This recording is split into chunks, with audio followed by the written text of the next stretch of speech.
A lot of us spend about a third of our waking lives at work, and we don't really think about it, but the places we work in sometimes have their own histories. Long before your desk was there, before the open plan office, the casual Fridays and the mandatory team building pizza parties, the building may have had a different life altogether. And sometimes whatever was there before didn't entirely get the memo that things had moved on.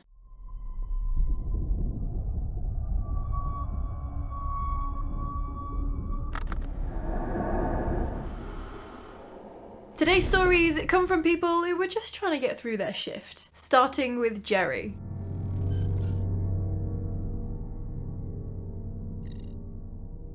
First, I need to set the stage, as it were, for this to make sense. Somewhere in Hampshire, sorry to be vague, but young students into DSC might be watching and then realising they're staying on the 4th floor. There is a tower office block, an L-shaped building of a main wing, plus a smaller annex wing.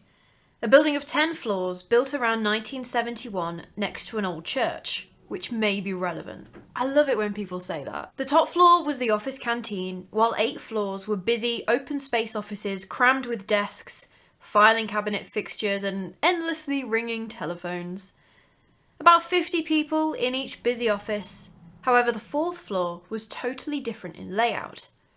Formerly the valuation VAT office was situated there, but they moved out around 1980, leaving the entire floor vacant thereafter. Instant liminal space, backrooms vibe right there. The floor was completely different in layout, in that there were the 2 lifts, gents and ladies' loos to the left of the lifts, opposite the main modern fire escape stairs. To the right, instead of an open big office area, as on all the other floors, there was the doorway to the small annex offices, all kept locked.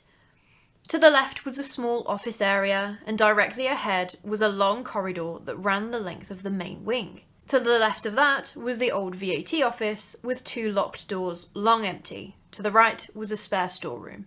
The main store was up on floor 9, so only occasionally would the storeman visit the spare one to collect items. He held the key and locked it after his occasional visits. At the end of the corridor was another fire escape with a bar across the door that you had to lift to open. That small office space just inside the lift area, our management, in their wisdom, in 1990 decided it would be ideal to make it into a public reception counter, putting a lone staff member on the counter for 3 solid hours at a time, 10 AM to 1 PM, 1 PM to 4 PM on respective shifts. You had a computer, those awful green ICL early screens that hurt your eyes, a phone, a notepad, and on the wall umpteen pamphlets, etc. to face the public. After growing up as the daughter of a man who loved beepy flashy things, I am very familiar with ICL screens, and also how often they'd make my dad swear when they didn't do what they were supposed to do. If you were lucky, 3 or 4 people came in. More often, nobody at all, especially on cold or rainy days. Our union tried to point out that it was a mega silly waste of staff time. Your work would be piling up relentlessly on your desk upstairs. Oh, so you had to do that on top of your actual job? Absolutely not. Plus, it put staff, especially female staff, in a quite vulnerable position, as you were the only person on the 4th floor for 3 hours at a time. It really was mind-numbingly boring and so frustrating. However, it was more than just that. Men and women, we later discovered, each had strange but differing experiences, whilst alone for 3 hours on the dreaded counter duty. My experience went like this. I was always so bored stiff. A counter caller was a rare and welcome thing. Yet I did become aware of just how isolated you felt on that floor. Even in summer, with the window open and the busy city centre nearby, the sounds were distant and you felt very alone. Plus, on at least 5 occasions, I suddenly got the feeling that someone was on the floor. I assumed a member of the public had wandered in and missed the very big public reception sign and arrow pointing to the counter area, and had gone off down the long corridor. Never underestimate the public's power to ignore the big signs staring them in the face. So vivid was the impression that at least 5 times I took a walk down the long corridor, checking that no one was there and all doors were locked. No one was there, and all doors were locked. But it happened at least 5 times. On one occasion, a lady caller came in, a woman in her 40s, I would say. I sorted out her inquiry, and before she left, she asked me how long I had to do on the counter. 3 hours, I said, smiling. She said she was sorry it was so long and explained that she was a psychic medium and that the vibes were terrible on this floor. Well aware of the vibes at this point, ma'am, but thank you for pointing them out to me again. Really good of you, as you're about to escape off the 4th floor and leave me alone. She said not to laugh, and I replied of course not.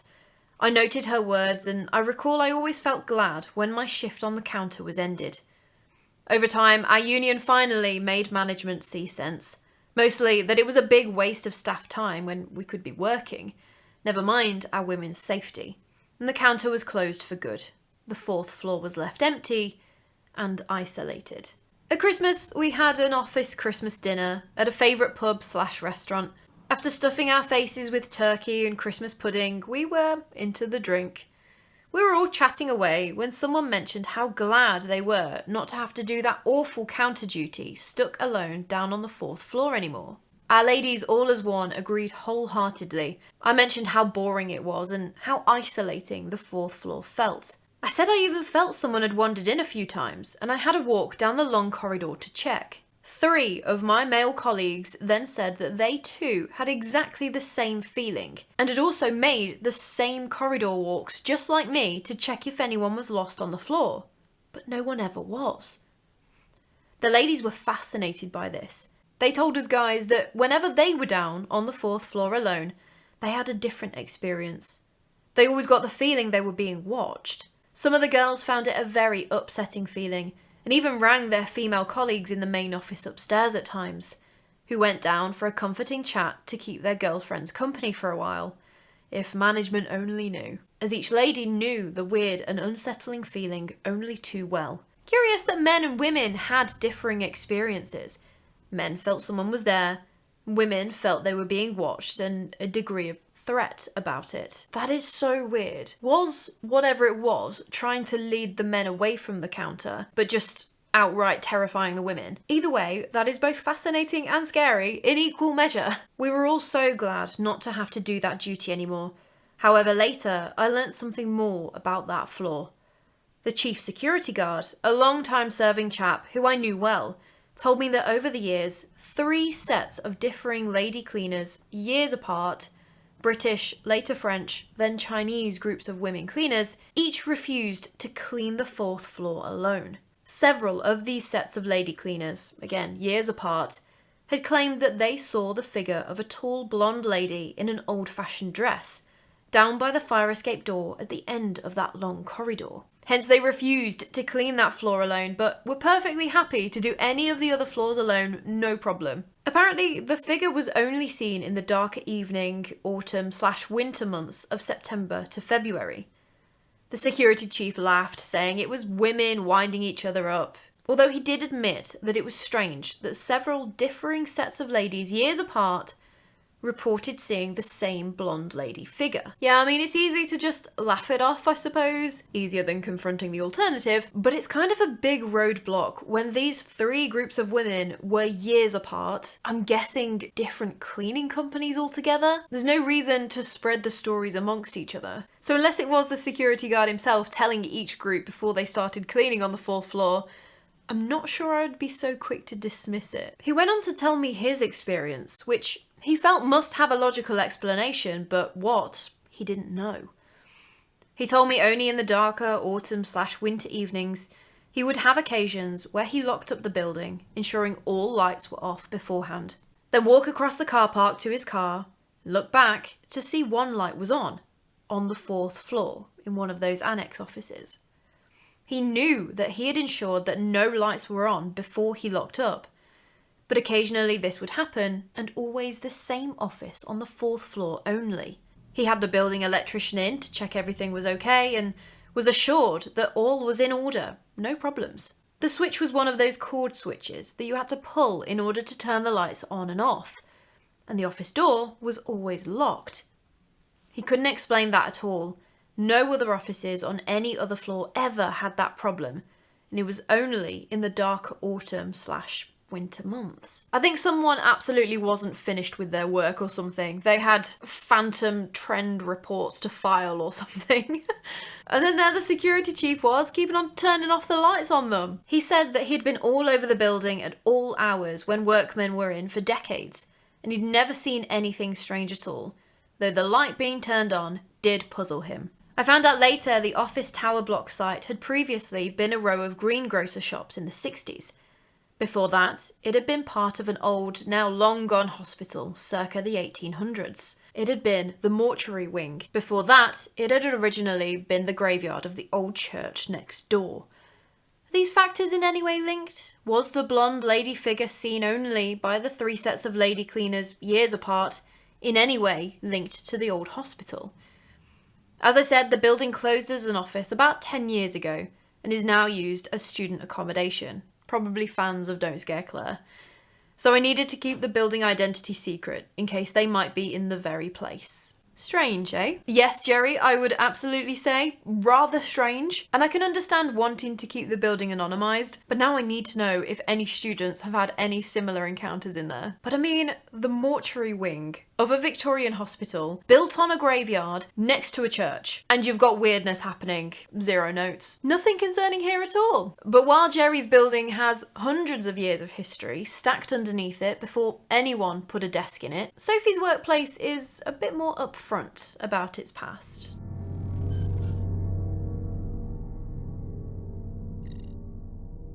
Hi Claire, I absolutely love your channel as a history nerd myself, so thank you for putting out your truly fascinating videos. Hello! Oh, you're more than welcome. I'm glad you enjoy them. Anyway, my story is a little odd. Not too sure what it is. It happened a few years ago now, at my place of work at the time. It's my local pub in the village I live in, your typical old country pub. It was built circa 1175 or something and used to be a hotspot for monks passing through to get to the abbey not too far away. As I'm sure you can guess, we've had a few ghostly encounters reported. It is absolutely not a country pub built in the 12th century without a ghost or two. Apparently, a glass just slid off one of the tables, which is now dubbed the Haunted Corner. To be fair, I do sometimes feel a little odd when I'm in that section. Probably because of that story, or maybe because of the old photos of the pub and the village that are on the walls. Another incident occurred way before I joined the pub, and a waitress's phone allegedly flew out from under a till behind the bar. This was apparently caught on CCTV, but I've never seen it. I tried to be skeptical, but at the same time, I really wish it was true. Completely understandable, to be fair. Back to my story. I was on the open shift with another waitress, and I was making sure everything was cleaned up one end of the pub, while she was down the other. This is important to remember.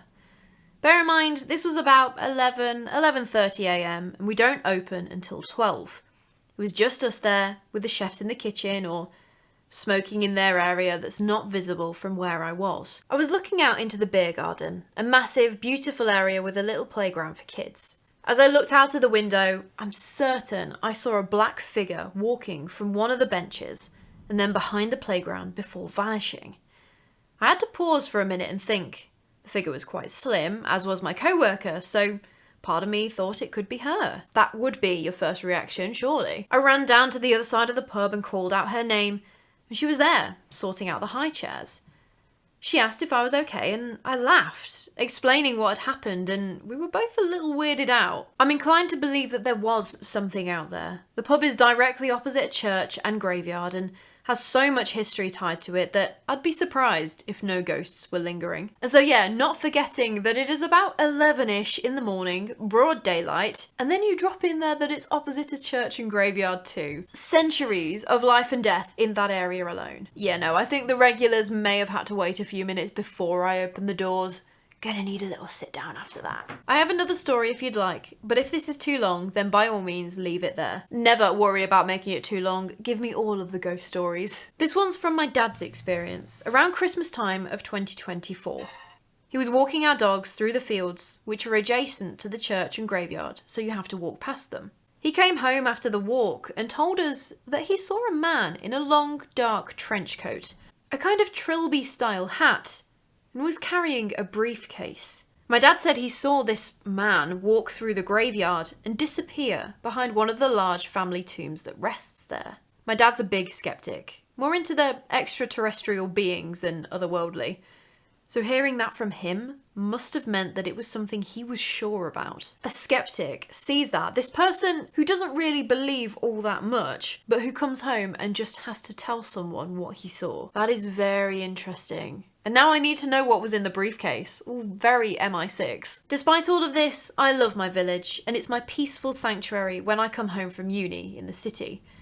Thanks for reading my email if you do. I'm sending love to you and your adorable pets. Did you hear that, Ernie? Sophie, your village sounds absolutely lovely, ghostly Inspector Gadget and all. But these stories did have that quality of something very old, just carrying on in the background around the living. Graham's, in this next one, is a bit more immediate than that.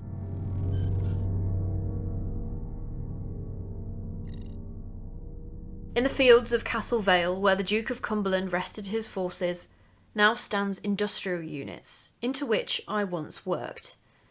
The legend of a little girl running through was openly discussed. It was also accompanied by the smell of flowers. Definitely not something usually encountered wafting through industrial units. It's more swarf and grease and vending machine coffee that burns a hole in the roof of your mouth for the next 5 business days. When I was working a late shift, I suddenly had a floral smell. People who were working 20 metres away smelled the same thing and stopped. People were getting emotional and weeping. When they looked at their watches, they found that they'd stopped. I never saw the girl, but it was pretty scary at night. Some people would say they saw her running through. That is a very strong emotional reaction though, and for all of their watches to have stopped too. Sad to say, it's not my first encounter with ghostly goings-on.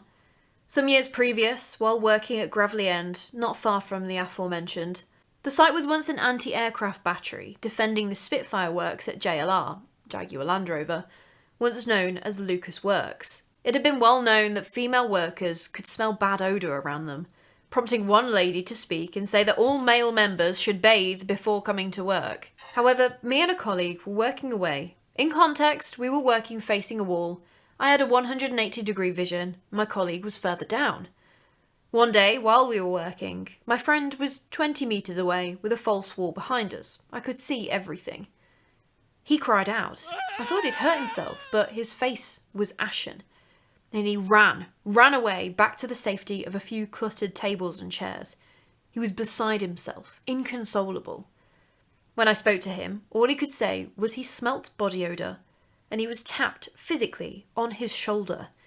He knew it wasn't me because he turned and saw me working away. But I knew it wasn't anybody else because of the way my workstation was. There's just no denying that in that moment, is there? You smelled someone who needed a bath, you got tapped on the shoulder, you look, and nope, your mate is way too far away. I think his reaction is completely justified. Run away and process from a safe distance. This was just a glimpse of what I know of what went on. Sorry for the long posts. You have to remember all along the Chester Road, I guarantee you'll find spooky tales. Let's not forget the castle in the Vale was built around 1090. The moat is still there underneath the flyover. I feel like industrial units can often get overlooked. During the day, they're super busy, loud places. You're not exactly going to hear disembodied footsteps or bat an eyelid if a plastic vending machine coffee cup ends up on the floor. Admittedly, slightly harder to explain away when something you can't see taps you on the shoulder. Yes. But with this next story, this pub doesn't let anyone overlook its history and what is possibly left behind because of it.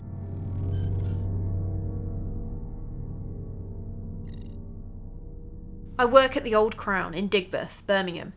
The pub claims to be dated back to 1368 and it's the oldest pub in Brum and very haunted. We have had a few psychic mediums come in over the years and they've all said that they've picked up on multiple resident spirits. One of my co-workers has seen a man in old clothing in the cellar before.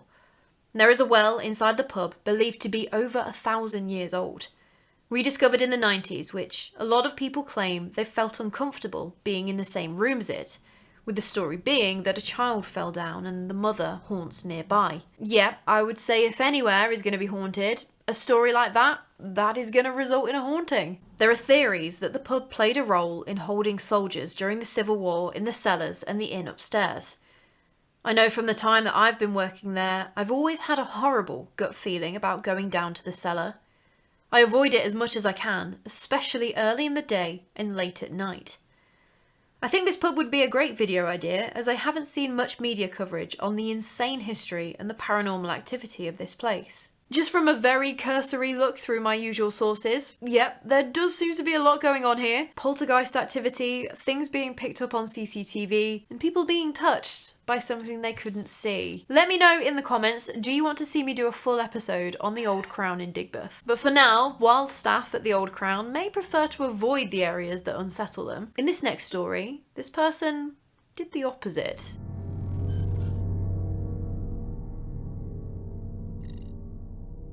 In the mid-1990s, I went to work at a store which sold disabled aids and helping aids for elderly people. Things such as bottle openers, long-handled dustpans and brooms, but also wheelchairs, stair lifts, and riser recliner chairs. The store took up 2 older buildings which had been knocked through to make one large store. The disabled store was on the ground floor, and above that was a showroom and a repair room, but it also sold equipment to the medical profession. Above that, there were 2 more floors which we kept as stock rooms. Every Saturday, the store would open from 9 AM to 1 PM, and we would work a roster to see who would get the Saturday shift. One Saturday, I was rostered to work with another chap, I'll call him T. The day crawled by, and we only got about half a dozen customers all morning. At 12:30, I told T that he could go home, and I'd stay the last half an hour on my own and lock up. So T left. What a legend though, taking one for the team on a Saturday. Sure enough, at 1 PM, I locked the shop door and got my coat. Every Saturday before I left, I had a type of OCD thing where I walked up to the top of the shop, to the top storeroom, and checked everything was okay. Then, I'd walk down to the next floor, check that storeroom, and do the same. Next to the surgical instruments store, and finally the ground floor with the disability aids. Totally with you on that one though. Most times when I finished a shift on the barn that I was at, I would check the stable doors at least 3 times before I actually drove off the yard. As I got back down to the ground floor on this occasion, I heard a door slam. The noise the door made was recognisable. It was the door on the lower storeroom level. It had a poorly fitting mechanism and made a funny noise when the door closed. I thought T had come back to make a joke, so I waited for him to get bored and come down. After 15 minutes, he didn't appear. I went to the bottom of the stairs and shouted, "You can come down now." "Hello? Is anyone there?" I went up to the second floor and tried the handle of the storeroom door, which opened easily. I walked in. There was sunshine coming through the dirty window and dust motes could be seen floating around in there. But the room was quiet. Too quiet. Unless you've ever experienced the type of quiet which is unnatural, you will have no idea what I mean. That almost imperceptible level of noise that is just always there, but instead you've got deathly silence. Just instantly on edge. I went to look out of the window and then turned around. It felt as though someone was waiting for me to do something. I stood there. I wasn't afraid. The quiet persisted. Eventually, I thought I wanted to get off home and left. I closed the door behind me and said, "I'm going now." I walked down the stairs and went home. Yeah, you're eating into your Saturday afternoon at this point now. On Monday, I told the other members of staff what I had experienced. I should have known better. They all took the mickey out of me and laughed. One lady said that she'd been working there ever since she'd left school and never felt anything out of the ordinary. I decided I would not bring it up again. But at lunchtime, a guy I'll call H, the man who did repairs to wheelchairs and scooters, took me to one side. He asked me to repeat my story. He did not laugh. He said that up until the 1960s, the shop also made corsets from scratch. The machinery used for making them was up on the floor where the lower storeroom was, the room where I had seen the sunlight and the dust. They had decided to stop making the corsets there after there had been an accident. An elderly lady had somehow managed to get caught up in one of the machines and was killed. I was shocked. Yeah, just learning about that now, after you've had the strange experience. The quietness that I'd experienced had felt gentle and unthreatening, just as you would in the presence of your grandma, or similar. H said a few years back he'd been working late at night and had heard that door slam. He went upstairs, turned on the light, and it had turned itself back off again, without his assistance.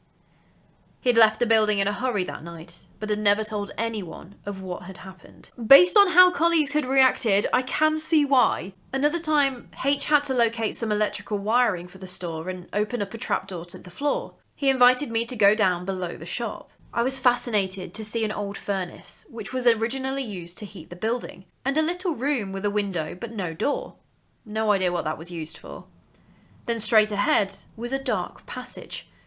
H said that if you followed it far enough, the brickwork for the passage stopped, and you would enter some of the old cave network, which you perhaps know runs under a lot of Nottingham city centre. The store isn't there anymore. It closed down when a nationalised chain of pharmacies took it over, and it didn't fit their model.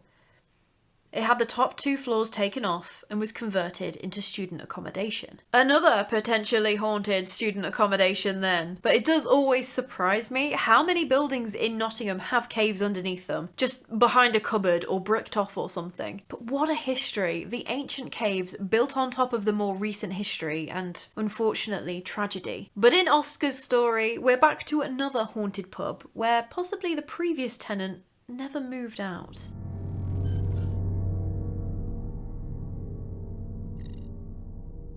I'm a chef, and I've travelled a fair bit. In 2011-ish, I ended up in the Fox and Hounds pub in Walton on the Hill. It's quite an old pub, I'd say maybe 250 years old or so. At that time, I lived on the 2nd floor of the pub. The actual pub was on the ground floor, and then on the 2nd floor was the staff accommodation and the office. To really understand why this rattled me, you need to know the floor design. So when you come up the stairs, the office was straight on, and on the right, my bedroom was straight on and off to the left. If you went right instead of straight on, the toilet was on the left and the other bedroom was right there too. It was maybe 20 steps between the 2nd bedroom and the office. This was later on in the year, I'd say November or so, and quite late in the evening. I'd just finished watching a movie, I think it was Pirates of the Caribbean or something, an excellent choice. At that particular time, I was the only staff living there. So I was settling down as I heard very clearly someone opened the door in the 2nd bedroom and footsteps coming from the office. I then heard unlocking the office, closing the office door and locking it. That is absolutely a series of specific noises, not very easily mistaken for just pipes contracting in the walls or something. So I got dressed, got up and had a walk around on the 2nd floor, knocking on the office door but no answer. I go back to bed and try to settle down again. As I'm in the space between sleep and non-sleep, I hear the office door unlock, door open, and footsteps going from the office to the 2nd bedroom. I get up again, trying the office door, walking to the 2nd bedroom, and no one there. So I once more go to bed as I hear the 2nd bedroom door open and footsteps going from the 2nd bedroom downstairs this time. Quite naturally, the pub was alarmed, but I didn't hear the bottom door open or the alarm going off. So I get up again, going downstairs, unsetting the alarm, walking around checking every door and window in the entire pub. I go back upstairs and set the alarm. I finally managed to get to sleep around 5 o'clock in the morning. I heard the footsteps after, but nothing like that again. That is either the world's best introvert or a ghost who has a lot on his to-do list. He hasn't got the time to be tapping you on the shoulder or standing over your bed watching you while you sleep or something. Wow.